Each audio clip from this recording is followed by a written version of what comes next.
This episode of Capes and Lunatics is brought to you by Tweaked Audio. To get awesome headphones, go to tweakedaudio.com and use the coupon code Southgate to get 30% off, free shipping, and a lifetime warranty. Or you can get there through the link on our website, southgatemediagroup.com.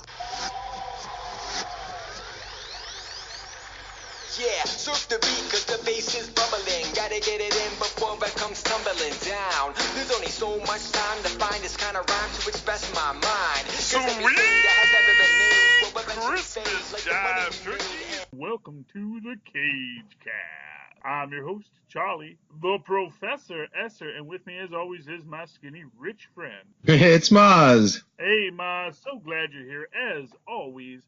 Tonight's episode, Season 2, Episode 10, The Main Ingredient. Danny Rand insists on helping Luke hunt for Bushmaster, the Iron Fist way. Mariah sets out to reclaim her empire. Misty pursues a traitor. Our director, of course, was Andy Guttard. Archie Goodwin, George Teska, Roy Thomas, and John Romita Sr. get those comic book created by credits. Chio Hadari Coker gets our big television created by credit. Akila Cooper gets our written by. Matt Owens is our executive story editor. And Matthew Lopez, the hardest working man in show business, our staff writer. This takes place after the events of last week. We have Luke Cage getting a lot of flack from the local population, because, you know, people turn on you. One thing Spider-Man will tell you is people will turn on you in a second. And they'll start taking you for granted real quick. Oh, yeah, exactly. You know, because here's this poor old Luke Cage just trying to earn an honest living, busting heads of supervillains, and all of a sudden, you know, got one or two bad YouTube videos, and all of a sudden everything goes downhill for the poor guy. I mean, that's a small bit, and it is meant to it's meant to humble Luke a bit, because this is about, you know, we have compared Luke to the biblical story of Samson before, about, you know, hubris being his undoing, and I think he has been rightly humbled at this point, and it is about him trying to find his center and finding a way to move forward.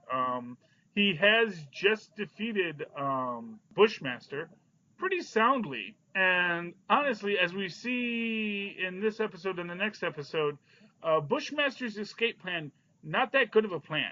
I think we can all agree that was not a good plan as escape plan goes, you know? It is sort of like them showing the lengths to which each is willing to go, you know? Well, yeah, and I think that's something that is an aspect of this, because I think, you know, one of the things I think we get in this episode specific is the feeling that I think one of the writers somewhere along here kind of made a U-turn on the character of Mariah. I feel the same way. It really decided that Mariah somehow was coming off too sympathetic, and they didn't want her to be. Because I do think that what happens at the end of this episode with Mariah and her choice made with regard to this whole thing is kind of out of left field and kind of out of character, I feel. But I guess they do lampshade that a bit in the next episode, certainly, about her sort of moving beyond what her past self was, you know, and sort of embracing the dark. But I just feel that even as she's embracing the darkness, some of this darkness goes a little too far, you know? Yeah, I feel like it was a lot darker than I thought a Netflix show would go. It was pretty intense, and I was surprised by her turn at the character there too, because they start making you see her as human in the last episode. Yeah, you know, ridding herself of her demons and coming to terms with who she is, but you don't expect this. No, you don't, and like I said, I don't know if that was an intention on their part, that kind of they felt they needed to really remind people that she is the bad guy. I also feel like it could be just someone saying, oh, we need something really dramatic here, you know, I'm saying like that the decision was made just for shock value, not for artistic or plot value, you know? Yeah, well, I mean, I think it is for plot value, because it certainly does rid you of that fear that Mariah was too sympathetic. Yes, that's true. You know, because I mean, I think it perfectly emphasizes. Well, here's the thing: is it sets up the situation where we can say, oh yes, Bushmaster maybe is in the right in the sense that he has been wronged, I guess. Well, not that he's so much in the right, but at least he's a beast we can understand. He's a monster with a code.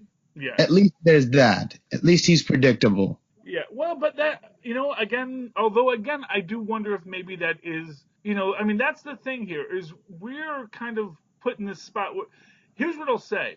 And I think that, the uncle says it pretty well here when he is being interrogated by Mariah, where he's saying, he says, I laugh at my own folly. I told my nephew not to pursue this because, you aren't evil. But now I see, you're just as screwed up as my nephew is. And you both are going to be digging these two graves, And of course,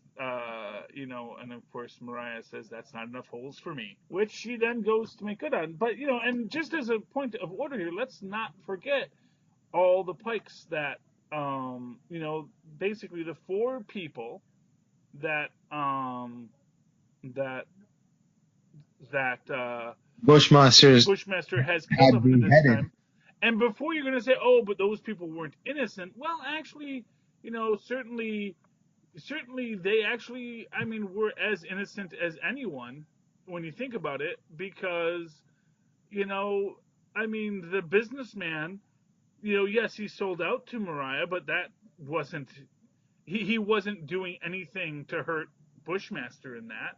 The accountant certainly actually gave Bushmaster the codes and then gets murdered for his trouble anyway. Bushmaster is a stone cold killer and is cruel in his actions. Right. And not for nothing is his own undoing, because as we see, our good friend the lawyer Donovan is back, Mr. Donovan, who is also Kingpin's lawyer, which I do love that fact. Yeah, yes. I don't know if you have gotten maybe haven't, Daredevil just dropped, and so. I haven't started that yet. Yeah. We gotta get through Iron Fist first. Well, you can watch it. You can just go ahead, watch it, enjoy it. If nothing else, it'll make your life a little easier with the Iron Fist. Right. Oh goodness! But we do get the Iron Fist in this episode. But Donovan is back, so let's do Donovan first. And he makes the point, oh yeah, all your money's back, because you actually can't torture someone to steal your money and then have that be legal. Right. And he basically makes the point, yeah, the cops can try to get the money out of you, but that's going to take them forever, and they're going to lose, because this is how you handle money in this world, Right. Not for nothing, there's no witnesses to the insider trading case even. Thank you, Bushmaster. I mean, that is the whole thing. So Mariah's been restored and made whole. But she obviously does still want her revenge in the same way that, Bushmaster wanted his revenge. And of course, in all of these cases, it is this idea of, an eye for an eye leaves the world blind, You can't just have war that leads to endless war. Yeah. And the uncle was ready to call it quits and start anew and build from what they had, but... Yeah.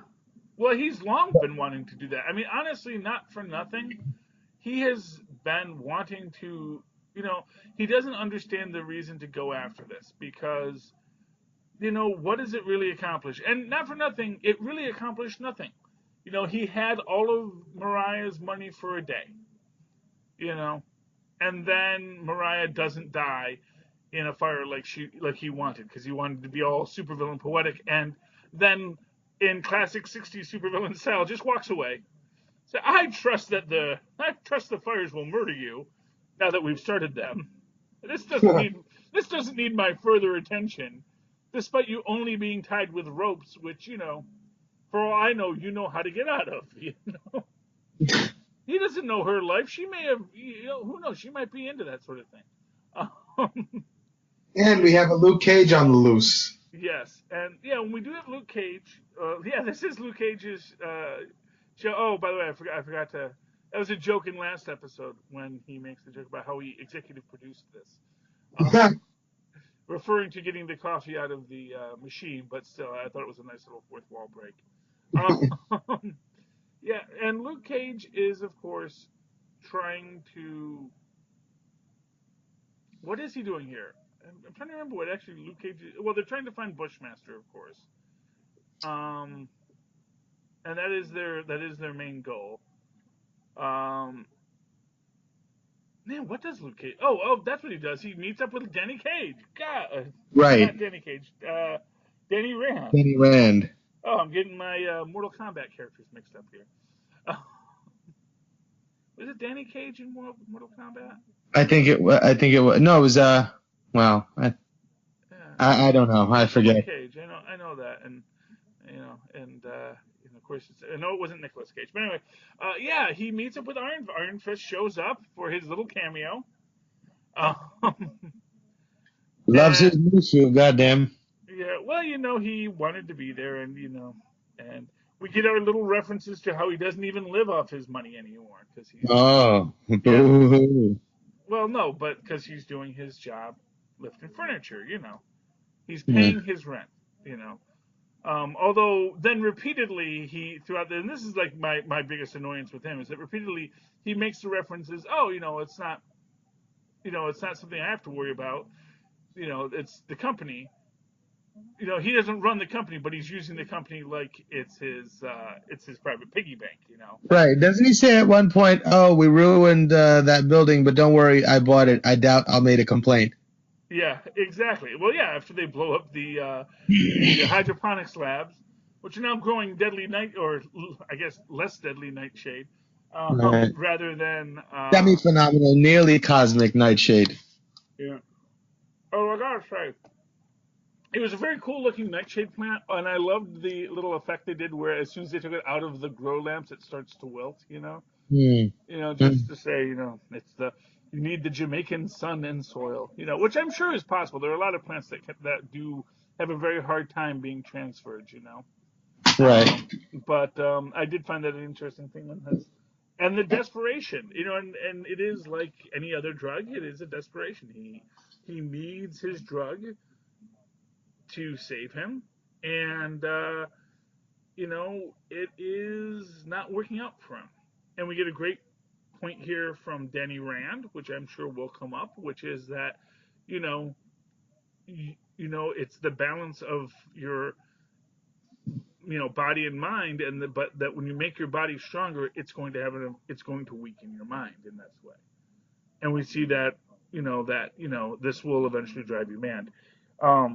Interesting thing, because that sort of idea also shouts out back to what we previously saw with the hand and bringing people back from the dead, and the idea that when they come back from the dead, they are missing something.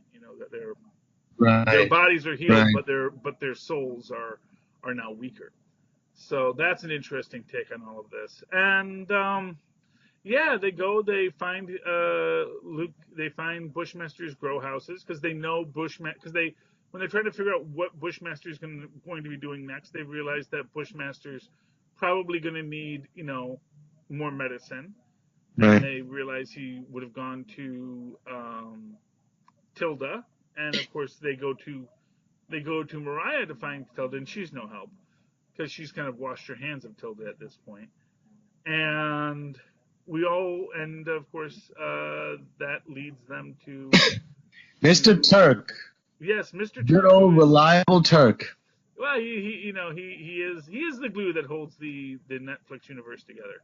Yeah. And I guess he's like the Netflix version of Stan Lee. Yes, he certainly is. You can't have a show without Turk showing up. And what I love about this is that he's actually kind of in a legit gig. Running a head shop. Right. Because hey, I mean, it's not legal in New York yet, but give it time, give it a week. Right. And I think they have dispensaries, so there is a legal mode, and so they sell the equipment to the legal dispensaries and make their money free and clear.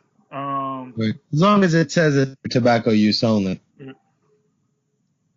Well, they're selling the equipment to the. They said he was selling the equipment to the dispensaries. Yes. Fair enough. Yes. Because I believe they have legal dispensaries in New York. I'm not sure. I don't live in New York, so I think it's medicinal dispensaries, but still, Right. you just got to find a doctor with a pretty free signature. Anyway, but they go to Turk, and Turk basically tells them, no one knows where Bushmaster is, but I know that he's turned all the grow houses in the city to, he's taken over all the grow houses, and they go and they realize that the biggest grow houses are now all handling the Deadly Nightshade. And they destroy the Deadly Nightshade, which really is going to be bad for Bushmaster. Because this is the source of his powers. And, they do make the point, Danny really makes a point to Luke before that, which is like, this guy bleeds, you don't bleed. Clearly there's a difference between you two. He may think he's invulnerable, but clearly he's not. And I don't know if we really see Bush. No, we do see. Does Tilda get picked up by Bushmaster's goons this episode? I mean, she's been tending to Bushmaster this whole time, it seems. Yeah. This episode, we just get her, tending to his bedside, and he's got all these wounds all over him. I don't know if we get into his backstory this episode. It's the next one, but yeah, this is the next one where we get the legend of Bushmaster. Although within that whole concept, man, you got to understand it is just like I say, it was a really dumb way to escape. That's all I got to say. It was a dumb way to escape. Yeah. That trying to blow yourself up to blow up the cops. I mean, especially when you're not really bulletproof. I don't think that was his get out of jail free card. I think he just had it on him and figured, you know what? I bet you I could take this. And as a last resort, he said, "Let's try it." And that wasn't his plan. I'd like to think not. Okay, yeah, because it's a dumb plan. I think we can all agree. Yeah, it's a dumb plan. I mean, I would like to think that wasn't his plan. That it's just like, oh, look, I forgot I had this on me. Hey, here's to nothing. Yeah. No, and I guess maybe he felt he had been defeated. And what other, if he survives, then he lives to fight another day. And if he dies, well, it is better than dying in prison. Right. He wanted Luke to kill him right there. Yes, because that's where he's at. And we do see, what the heck is this? I don't know. It's bite-sized horror. I don't know if this is not on M&M bite-sized horror. Oh, okay. That has nothing to do with the bite-sized stuff. Okay. It's only just horror. Yeah, I have the Fox on in the background for Tristan, and it's like they're doing like these little horror shorts called bite-sized horror. Oh, that's cool. Yeah. Anyway, sorry, domesticity. But let's get to, I think we really have to talk about the final moment here. Yeah, I think that's really where the meat of it is, because I think a lot of the episode was sort of, I felt a little rushed, but I felt like they were saving everything for this last little scene. Yeah. And I feel happy for the actress who plays Mariah, that she's getting to play such a juicy, moment here. But man, it seems like you're right. It's taking away from the character. I want you to make her the villain, but I don't want you to make her so irredeemable that I don't like her as a character anymore. Yeah, and I do think that there's an aspect of this that is, I think it's meant to also maybe mirror Cornell's going over the edge over Luke. Right. And this idea that she's just been pushed to this final point. That like Luke Cage and Cornell, where it's just one thing, then one thing, then one thing, and you just can't. You start making the bad choices. You start making the bad decisions because you don't know what else to do. Everything is so... You've had all you can stand and you can't stand anymore. And that is the whole of it. And the wave is easier to just go along with than to fight. Oh, Tristan, go get John. Tell him that the phone just rang for him. Yeah, it is easier to. I mean, this is crazy. This was just a crazy scene, and with Yeah. the okay, just knock on the door. Let John know. Okay. Anyway, um, yeah. So sorry, they set the poor guy on fire, and that is horrific. Yeah. You know, Watching him, like, making him sit there and listen to everybody dying and then taking the blindfold off and let him see his family. I yeah, mean, that's just horrible. yeah, and then him, crawling to his wife. It's Saying, really, I'm sorry. I'm yeah. sorry. It is so terrifying, and the whole thing, and it is, and I suppose there's this quality where he does feel sorry. Yeah, John, just call your mom. I think there's a quality of it that was where he blames himself, where he feels like he saved, and we see this next week. He saved his nephew, Right. and arguably, there was this reason to save him, but it's like he has been there for this guy, and he knew where it was going, and Right. we'll get some other thoughts on who this guy is. Although honestly, I'm not sure I buy Ingrid's take on it next week, next episode either. Mhm. I think that this is sort of what you tell yourself when you Right. live with a sociopath. Much in the same way, I'm sure everyone say, but Mariah does so much good for the community. Right. And I think that's sort of this take on it, where you have these people who, you know, have nothing left but the fact that they have to acknowledge that yes, we are beholden to this murderer in our family, and it is our fault that this has come to us. Right. Right. And honestly, I do think that that this was a level of darkness that even as we saw, Sugar couldn't even handle. Yeah, and it Sugar, seems sort of out of yeah, character for the show itself too. The rest of the show has a tone that doesn't match the darkness of that act and of this episode. I yeah. thought. I mean, I agree, but I think, like I said, I think the idea is that it crosses over in that Mm. darkness that was already established with these with the Bushmaster character. That Bushmaster had established this dark way of doing business that is in contrast to everybody else's way of doing business, and he is now. And this is her falling to Bushmaster's level, basically. That he's responding to the stuff Bushmaster does in the way that Bushmaster would. Because let's be honest here, Bushmaster would have had no problem murdering a dozen people. He shot up a church. Yeah. He was more than happy to look the other way on collateral damage. You know, so you can't. So I think if you really want to put this in context, everything that Mariah does, Bushmaster did first, and I think that the idea that it reaches past what we think for Mariah, and I think it sort of basically, I think we've had so much distance between when Bushmaster was doing this stuff that we're now feeling more empathy for Bushmaster's point of view, Right.